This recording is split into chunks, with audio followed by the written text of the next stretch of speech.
Bom, gente, eu vou gravar aqui para vocês a segunda parte da aula de bactérias oportunistas, de infecção relacionada à assistência à saúde e de sepse. Quem não assistiu a primeira parte, então assista primeiro antes de vir para essa aula.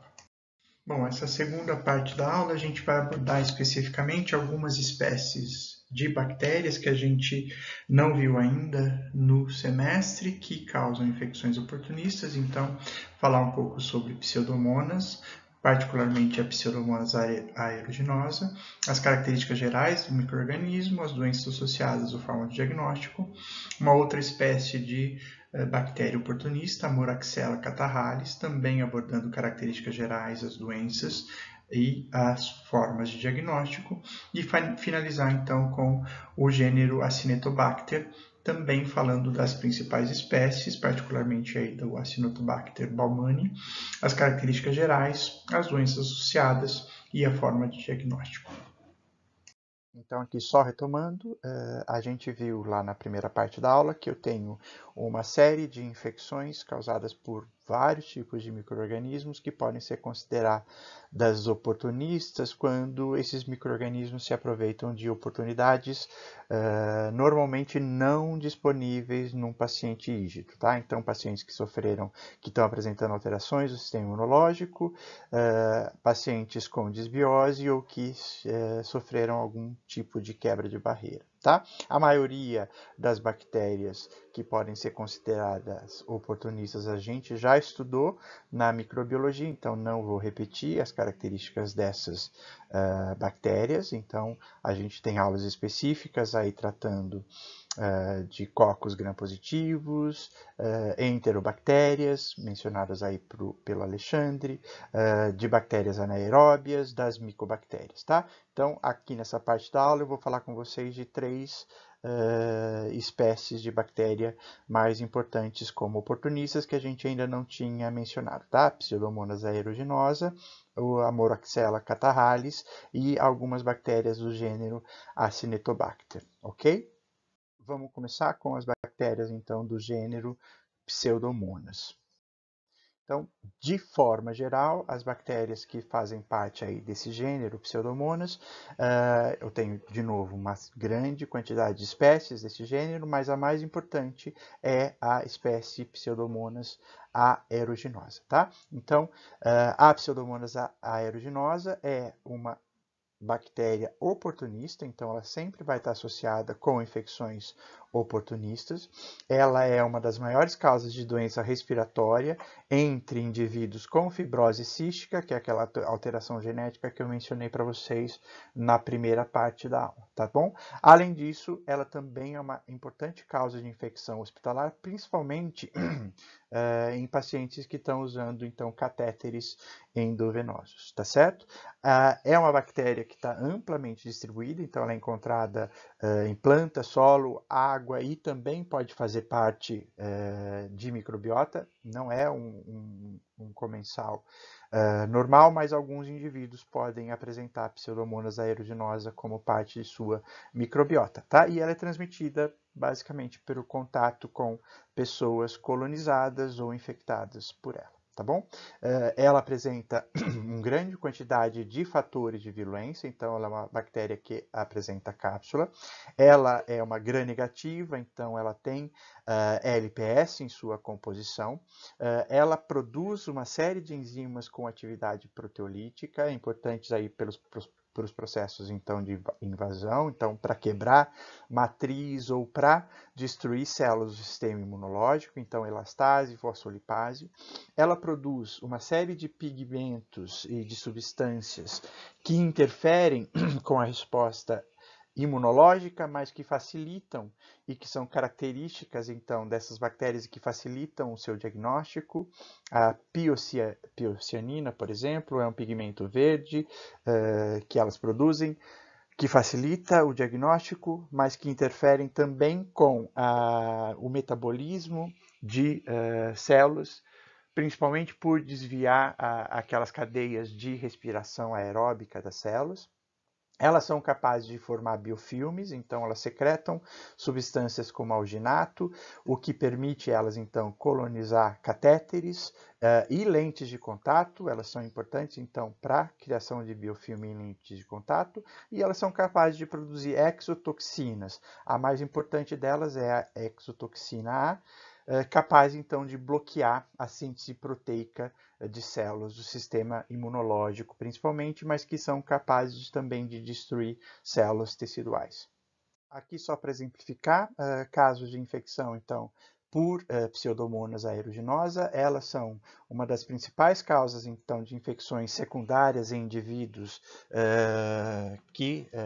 queimados, né? Então, principalmente pacientes com queimaduras extensas, elas são uma das principais causas de infecção secundária nesses pacientes queimados, mas elas também podem causar infecções, por exemplo, como foliculites. Aqui tem um caso de foliculite por Pseudomonas aeruginosa, e como eu falei para vocês, elas estão associadas com a formação de biofilmes em dispositivos artificiais, então principalmente aí catéteres e lentes de contato. Como características da Pseudomonas aeruginosa que vão ser utilizadas aí para o diagnóstico, para a diferenciação de outras bactérias. Então, elas são bacilos gram-negativos que apresentam, então, a produção de oxidase, então elas são oxidase positivas, e elas são bactérias móveis, então ela apresenta um flagelo, o que possibilita, então, a sua movimentação. Caracteristicamente, a Pseudomonas é uma das bactérias gram-negativas aí que são consideradas, então, não fermentadoras, então elas não são capazes de fermentar carboidratos, o que vai distinguir ela da maioria das outras bactérias gram-negativas que a gente estudou até agora, tá? É importante isso para o diagnóstico.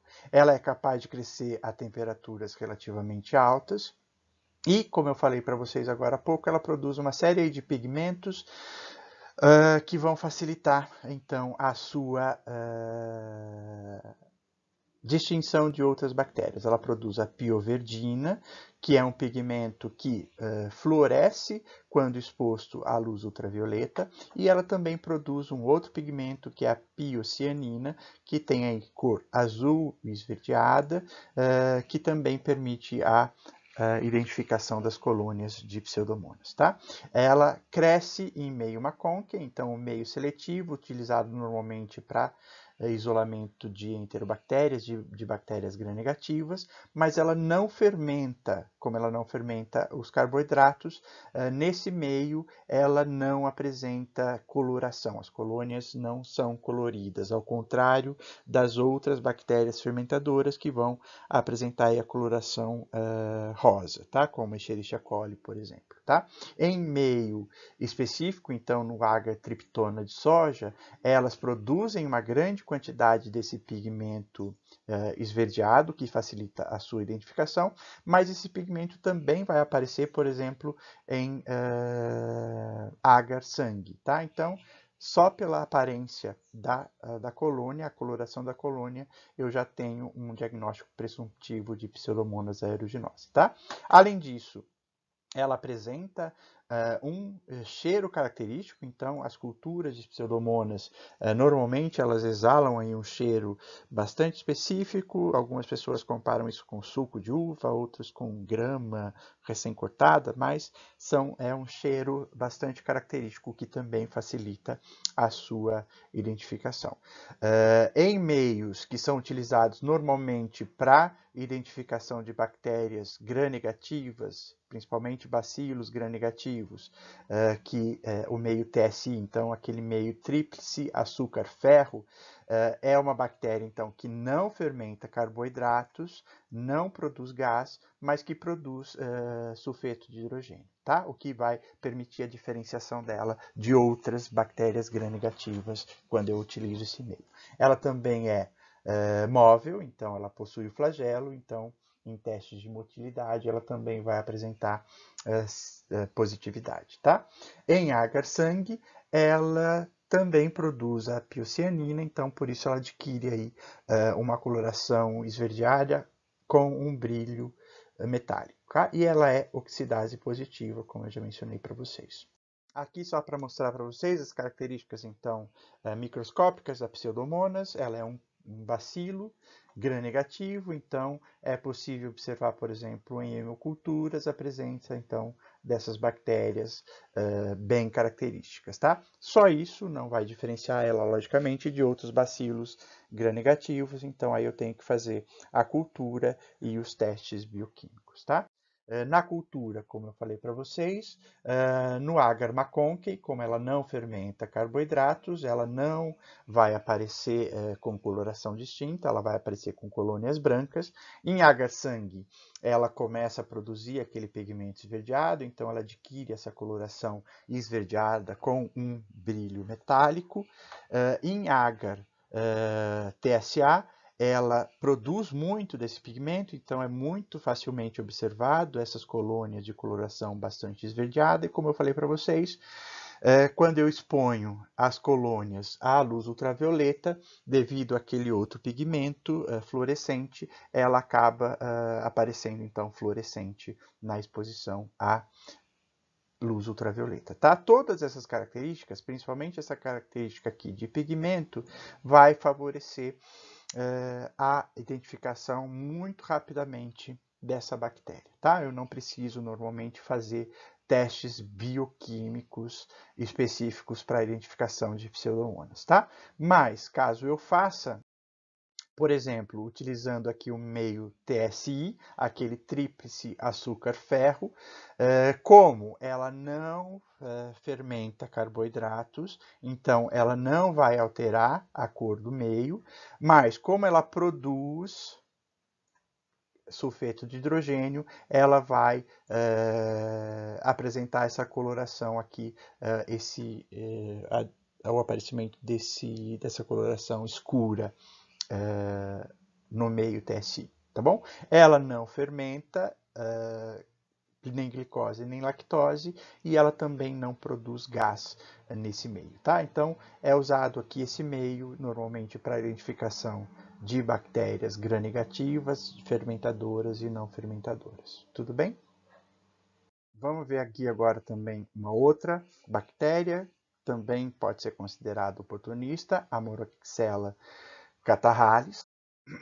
Ela é tipicamente uma bactéria oportunista e ela é componente normal, então, da microbiota respiratória, tá? Ela está associada com infecções do trato respiratório humano, ela pede aí, em termos de bactéria, somente para o Haemophilus influenza e o Streptococcus pneumoniae, que a gente já viu em outras aulas, tá? Então, ela está associada com otites, sinusites, bronquites, pneumonia e, em alguns casos, ela pode evoluir para sepse, apesar de serem casos raros, tá?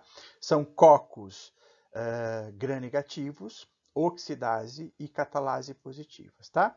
Elas são bactérias fastidiosas, então elas apresentam um crescimento relativamente lento e elas precisam de meios aí enriquecidos como agar chocolate ou agar sangue para crescimento, tá? Assim como a Pseudomonas, ela não é capaz de fermentar açúcares, tá? Carboidratos, tá? Então elas são dos gram-negativos aí classificados como não fermentadora, tá? E ela produz uma enzima chamada DNase, que é utilizada aí para o diagnóstico. Vamos ver com um pouco mais de detalhe aí algumas características nos próximos slides.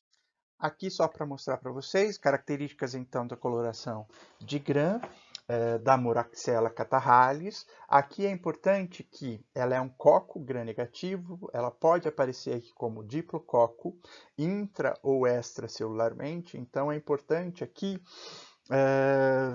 realizar alguns testes posteriores à coloração de gram para diferenciar a Moraxella catarrhalis de outros diplococos gram-negativos, como a gente já viu, por exemplo, a Neisseria meningitidis, a Neisseria gonorrhoeae, lá nas outras aulas de microbiologia, tá? Então, para diferenciação da Moraxella, só a coloração de gram não vai ser suficiente, eu preciso fazer os testes mais específicos, tudo bem? Então, ela é uma bactéria oxidase positiva, tá certo? Então, quando eu pego uma colônia e coloco na presença daquele corante que eu já mencionei para vocês em outras aulas, ela vai adquirir aquela coloração púrpura, tudo bem?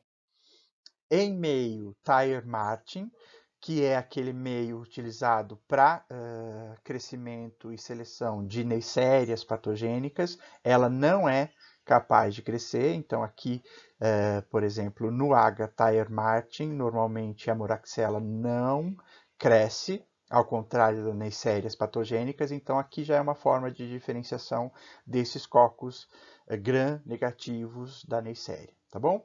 Ela vai crescer em outros tipos de meio, então no meio neopeptona, por exemplo, e novamente eu posso fazer o teste de oxidase direto na placa de cultura, tá? É só pingar o corante sobre as colônias que vão adquirir então aquela coloração púrpura. Aqui está bem escuro, mas é uma coloração mais púrpura após a identificação, a adição daquele corante. Tudo bem?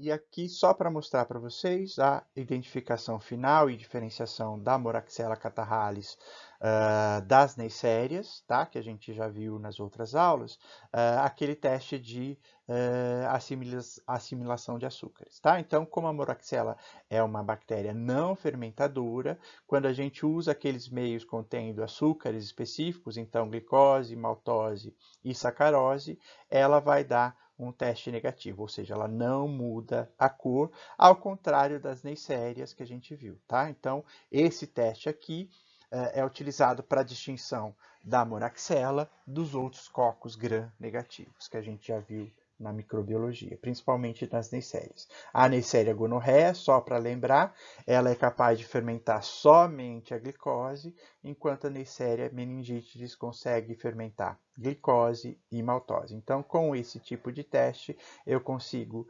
distinguir entre as espécies patogênicas aí de cocos gram-negativos, tá? Pelo menos as mais importantes. Tudo bem? Como eu falei, então, usar para distinguir esses cocos gram-negativos. Um teste que é mais específico aqui para Moraxella catarrhalis, que também pode ser usado, é o teste de DNase. Como eu mencionei para vocês, ela é uma bactéria que produz essa enzima, então, em meios específicos, contendo, então, aqui verde de metila, essa enzima, ela vai dar para as colônias dessas bactérias que possuem DNase, essa coloração específica, tá? Então, bactérias que não produzem DNase não vão apresentar essa coloração específica. Tudo bem? Só para finalizar, mencionar aqui para vocês as bactérias do gênero Acinetobacter, que também vão ser oportunistas e importantes em algumas situações, tá? São patógenos, então, oportunistas, então são importantes em pacientes imunocomprometidos. Eu tenho duas espécies que têm maior importância, o Acinetobacter baumannii e o Acinetobacter calcoaceticus. Elas são associadas geralmente com infecções de trato urinário, mas eu também posso ter pneumonias e infecções de lesões cirúrgicas, por exemplo, tá? Em alguns casos posso ter a sepse. Tudo bem? A importância aqui do Acinetobacter é que elas podem apresentar multiresistência a antibióticos. Então, pacientes infectados com Acinetobacter geralmente têm um prognóstico ruim, porque devido a essa característica de multiresistência natural aí das bactérias a antimicrobianos, tá? O diagnóstico, elas se apresentam então como cocos ou cocobacilos gram-negativos, são oxidase negativas e catalase positivas, tá? E novamente, assim como a Moraxella e a Pseudomonas, elas são classificadas aí como não fermentadoras, tá bem? Elas não são capazes de fermentar carboidratos em cultura. Aqui, só para mostrar para vocês a aparência microscópica da Acinetobacter, aqui o Acinetobacter baumannii especificamente. Aqui é interessante nessa coloração, eu tenho uma hemocultura onde eu tenho Acinetobacter baumannii desse lado e Pseudomonas aeruginosa desse outro lado, tá? Então, Pseudomonas bacilo, gram-negativo, Acinetobacter coco-bacilo ou coco gram-negativo. Tudo bem? Ela é catalase positiva, então ela vai apresentar os testes de catalase positivos. Isso vai ser importante para diferenciar, então, de outros cocos gram-negativos que a gente já viu até agora, tá? Aqui, então, só para facilitar, eu tenho um fluxograma para ajudar a identificação e diferenciação dos cocos gram-negativos que a gente viu aqui na disciplina de microbiologia. Só lembrando, dos cocos gram-negativos, de importância médica, a gente viu as neisserias, gonorreia e meningite, a Moraxella catarrhalis e o Acinetobacter, e aí várias espécies de Acinetobacter, tá? O mais importante é o baumannii. Tudo bem? Como é que eu faço para diferenciar essas bactérias quando eu faço um esfregaço, que pode ser de uma cultura ou de um líquido biológico, e eu encontro um coco gram-negativo? Então, a primeira coisa que eu posso fazer é o teste de oxidase, tá bem? Então, pegar lá uma colônia que cresceu no meio e colocar naquele corante para ver se é oxidase positiva ou negativa. Tudo bem? Se for uma bactéria que produz oxidase, ou seja, oxidase positiva, ela pode ser tanto uma Neisseria quanto a Moraxella. Tudo bem? Então, eu vou fazer a distinção aí agora com o meio seletivo, o meio Thayer-Martin. Tudo bem? Neisseria cresce no meio Thayer-Martin, mas Moraxella não cresce no meio Thayer-Martin. Qual é a espécie de Neisseria que está crescendo? Eu não sei. Eu vou ter que usar aquele teste de assimilação de açúcar que eu já discuto com vocês daqui a pouco. Certo?